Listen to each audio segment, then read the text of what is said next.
आज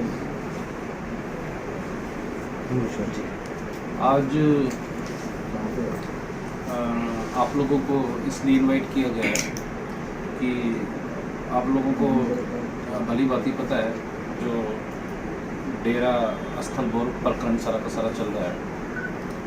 और इस मामले में सबसे पहले जो एक घटना हुई थी समाधियाँ तोड़ने वाली, ये हुई थी 3/5/2020 को। और इसमें जो बाबा बालकनाथ है और उनके करीबी जो हैं एक कुलदीप यादव हैं और एक अंजना यादव है, उन लोगों ने 3/5 को आधी रात को इलीगली गैरकानूनी तरीके से जो दलित संत हैं डेरा स्थल बोर के अंदर उनकी समाधियाँ बनी हुई थी, उन समाधियों को रातों रात उन लोगों ने तोड़ने का काम किया था, जिस बारे में उस समय भी पुलिस को कंप्लेंट्स की गई थी, पुलिस को सूचना दी गई थी, लेकिन पुलिस ने कोई एक्शन नहीं लिया। इसके बाद फिर 2021 में जो डेरा है और जहाँ पर बाबा रमेश नाथ जी गद्दी नशीन थे, उन को वहाँ पर ये अठगांवा गांव के लोग हैं, 29 लोग बाई नेम है। 27/3/2021 की घटना थी। वहाँ पर उन गुंडों ने घुसकर बाबा जी के साथ बदतमीजी की, उनका अपमान किया, उनको वहाँ पर सभी को सार्वजनिक रूप से जाति सूचक गालियाँ बकी गई, उनकी दाढ़ी खींची गई और दाढ़ी खींचने के बाद उनको वहाँ से निकाल दिया गया। इस बारे में भी पुलिस को कंप्लेंट की गई थी, लेकिन पुलिस ने कोई एक्शन नहीं लिया। कंप्लेंट पर एक्शन न लेने के कारण ये रहा कि पुलिस के ऊपर और जिला प्रशासन के ऊपर जो भारी राजनीतिक दबाव है, जो इस केस में आरोपी हैं उनके ऊंचे राजनीतिक ताल्लुकात हैं, उत्तर प्रदेश के, हरियाणा के मुख्यमंत्री से, बीजेपी के हाईकमान से उनके राजनीतिक ताल्लुकात बताए जा रहे हैं, जो अपने राजनीतिक ताल्लुकातों का इस्तेमाल करके और जिला प्रशासन को, पुलिस प्रशासन को कार्रवाई नहीं करने दे रहे हैं। अब इसके बाद हाल में ही अभी कुछ दिन पहले ही इस डेरे पर उस घटना के बाद हम लोगों की एक कंप्लेंट पर, और उन्होंने भी एक अपना रिप्रेजेंटेशन दिया था दूसरे पक्ष ने, तो जिला प्रशासन ने एसडीएम रोहतक के मार्फत दफ़ा 145 सीआरपीसी में डेरा को सरकारी पोजीशन में ले लिया था। लेकिन एसडीएम रोहतक ने एक तरफा आदेश पारित करते हुए, और उसमें हम लोगों ने जो एविडेंस दिया, हम लोगों ने अपने लोगों की जो स्टेटमेंट्स थी, उन सभी चीज़ों को, सभी एविडेंसेस को साइडलाइन करते हुए एसडीएम रोहतक ने एक तरफा फैसला करते हुए उन लोगों को उसका कब्जा सौंप दिया। तो अब आज जो बाबा रमेश नाथ जी हैं, उन लोगों ने, बाबा रमेश नाथ जी ने एसपी रोहतक को अपनी एक फॉर्मल कंप्लेंट दी है, जो एक समाधि तोड़ने की घटना है उसके बारे में, और दूसरा जो डेरे पर ज़बरदस्ती कब्जा कर गुंडागर्दी की गई थी उसके बारे में। दो अलग अलग कंप्लेंट्स बाबा रमेश नाथ जी ने आज की है। पहली कंप्लेंट जो है उसमें जो आरोपी बनाए गए हैं उसमें ये महंत बाबा बालकनाथ जो हैं ये हैं, एक कुलदीप यादव है और ये अंजना यादव है। और ये कंप्लेंट जो है, इस कंप्लेंट में जो घटना दर्शाई गई है, जो घटना जिस बारे में ये एफआईआर रजिस्टर करने की मांग की गई है, 3/5/2020 को मध्य रात्रि दलित संतों की समाधियाँ तोड़ने का आरोप बाबा बालकनाथ, कुलदीप यादव और अंजना यादव के ऊपर है। और इसमें और भी लोग शामिल थे इस सारे के सारे प्रकरण में। इस बारे में घटना के टाइम पे पहले भी शिकायतें दी थी, लेकिन उन्होंने कोई एफआईआर दर्ज नहीं की। इसी तरह दूसरी जो शिकायत है वो बोहर गांव के 29 लोगों के खिलाफ ये शिकायत है।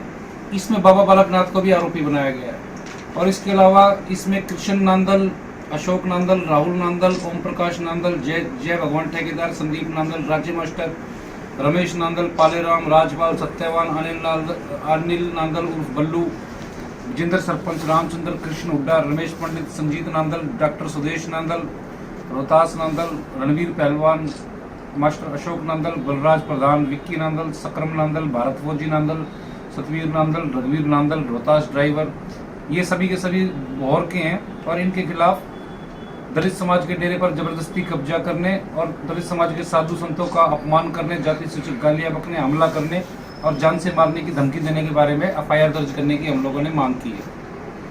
और आज इस बारे में एसपी से मुलाकात हम लोगों को करनी थी। एसपी साहब आज मौके पे थे नहीं, तो उनकी एब्सेंस में डीएसपी गोरखपाल राणा जो यहाँ के डीएसपी हेडक्वार्टर हैं शायद, तो उन लोगों को हमने कंप्लेंट दी है और उस कंप्लेंट को उन्होंने तुरंत फॉरवर्ड करते हुए जो कंसर्न पुलिस स्टेशन है उस पुलिस स्टेशन में कार्रवाई के लिए भेज दिया है। तो डीएसपी साहब को हम लोगों ने ये भी बताया है कि जो अब दलित अत्याचार के जितने भी मामले होते हैं, एससी एट्रोसिटी के जितने भी मामले हैं, इसमें भारत की संसद ने अब इस एक्ट को अमेंड करने का काम किया। उस एक्ट के अमेंड करने के बाद अब ये सीन है कि जैसे ही एट्रोसिटी की कंप्लेंट कोई पुलिस को जाती है तो पुलिस को उसमें इमीडिएट एफआईआर रजिस्टर करनी पड़ती है। यानी उसमें प्रिलिमिनरी इन्वेस्टिगेशन जो प्रारंभिक जांच पुलिस नहीं कर सकती, पहले एफआईआर दर्ज होगी और उसके बाद उसमें पुलिस जांच करेगी। पहले एफआईआर रजिस्ट्रेशन फिर जांच।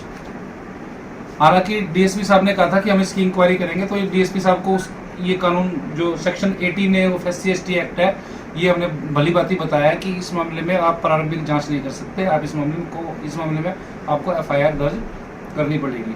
और इस 18A को सुप्रीम कोर्ट में भी कुछ लोगों ने चैलेंज किया था कि ये असंवैधानिक है, लेकिन सुप्रीम कोर्ट ने भी SC/ST एक्ट के इस चीज़ को बरकरार रखा है कि हाँ, इसमें पहले एफआईआर रजिस्टर हो। तो हम लोगों ने आज कंप्लेंट दी है। कंप्लेंट देने के बाद अब जो गेंद पुलिस के पाले में, और हम लोग पुलिस के एक्शन का वेट कर रहे हैं। जैसे पुलिस एफआईआर रजिस्टर करेगी, एफआईआर रजिस्ट्रेशन के बाद फिर हम लोग जो आगे की जो कार्रवाई है और जो वो है उसके लिए पुलिस पर दबाव बनाएंगे, गिरफ्तारियों के लिए और अन्य हमारी जो मांग है उसके लिए। तो इन्हीं सारी जानकारी को देने के लिए आप लोगों को यहाँ पे हम लोगों ने इनवाइट किया। एक तो 3/5/2020 की है, एक 27/3/2021 की है। पुलिस ने इस मामले में आज तक DDRB रजिस्टर रोजनामचा भी रजिस्टर नहीं किया है, जबकि इतनी बड़ी घटना है। और SC/ST एक्ट और IPC में ये कॉग्निजेबल ऑफेंस के तौर पर दर्ज होते हैं। जो संगीन अपराध है उन अपराधों की श्रेणी में इन अपराधों को शामिल किया गया है। DSP साहब ने आज टाइम वगैरह भी दिया होगा। DSP साहब ने तुरंत ही हमारी कंप्लेंट को फॉरवर्ड करके थाने में भेज दिया है कि हम लोग इसको फर्दर एक्शन के लिए थाने में भेज रहे हैं और रजिस्ट्रेशन ऑफ एफआईआर जो है वो थाने का काम है। तो आप हम लोगों की नज़र थाने की कार्रवाई पर, अब थाना क्या कार्रवाई करता है। कार्रवाई नहीं तो आप आगे क्या करें? अगर इसमें पुलिस ने एफआईआर रजिस्ट्रेशन नहीं की तो पुलिस को एफआईआर रजिस्टर ना करने का कारण बताना होगा। एक एक मिनट, एक एक घंटा, एक एक दिन का उनको एक्सप्लेन करना पड़ेगा कि उन्होंने एफआईआर रजिस्ट्रेशन क्यों नहीं की। क्योंकि इमीडिएट एफआईआर रजिस्ट्रेशन, जैसे ही कंप्लेंट रिसीव होती है वैसे ही एफआईआर रजिस्ट्रेशन का प्रोसीजर है। मैं आप लोगों को बताना चाहता हूँ, हमने युवराज सिंह के खिलाफ एक एफआईआर दर्ज कराई थी और युवराज सिंह के मामले में पुलिस ने 8 महीने तक एफआईआर दर्ज नहीं की। और जो उस समय थाना प्रभारी था, DSP था और SP था, हांसी पुलिस जिला में, हांसी को पुलिस जिला बना दिया है। उन लोगों के खिलाफ हम कोर्ट में गए थे कि इन्होंने सेक्शन 18 ऑफ SC/ST एक्ट की कंटेम्प्ट की अवहेलना की है। तो कोर्ट ने उन तीनों अधिकारियों के कंटेम्प्ट के नोटिस जारी किए हैं और उनके खिलाफ डिपार्टमेंटल इंक्वायरियां चल रही हैं। अगर ये हमारी केस में एफआईआर दर्ज नहीं करेंगे इन दोनों केसेस में, तो हम SP, थाना अध्यक्ष और जो जिस DSP के क्षेत्राधिकार में ये थाना आएगा उसके खिलाफ हम सेक्शन 4 SC/ST एक्ट की कार्रवाई करेंगे। मुझे लगता नहीं कि कोई ऐसा कारण है कोई ये एफआईआर दर्ज ना करे। अगर नहीं करेंगे तो इनको फिर जवाबदेही, इनकी हम अदालत में इनसे जवाबदेही लेंगे। कितने दिन वेट करोगे आप? हम लोग इनकी 1 सप्ताह तक वेट करेंगे, उसके बाद फिर हम कोर्ट में मूव करेंगे। दावा द्वारा जो पहले शिकायतें दी गई हैं, क्या उनके बारे में भी कोई जानकारी ली आपने SP साहब से?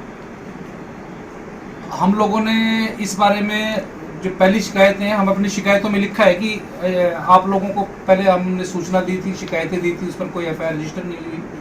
अब इस बारे में हम अब फ्रेश कंप्लेंट कर रहे हैं, क्योंकि उस समय एक्ट अमेंड नहीं हुआ था, अब एक्ट अमेंड हो गया है। तो एक्ट अमेंड होने के बाद हम लोगों की मांग है कि इसमें एफआईआर रजिस्टर की जाए। वो सारा का सारा मामला पहले से ही पुलिस के संज्ञान में है। अब पुलिस इसमें उन्होंने कार्रवाई क्यों नहीं की, वो उनको भी, पुलिस वालों को भी अच्छी तरह बताया कि उनके ऊपर किन लोगों का दबाव है। क्या लगता है कि आपने जो आज बाबा जी के साथ एप्लीकेशन दी है, शिकायत दी है बाबा बालकनाथ के खिलाफ, क्या लगता है कि इस पे आपका दर्ज हो पाएगी? देखिए, अगर पुलिस कानून के हिसाब से चलेगी, लॉ के हिसाब से चलेगी, नियमों के हिसाब से चलेगी, तो तुरंत एफआईआर आज ही दर्ज हो जानी चाहिए।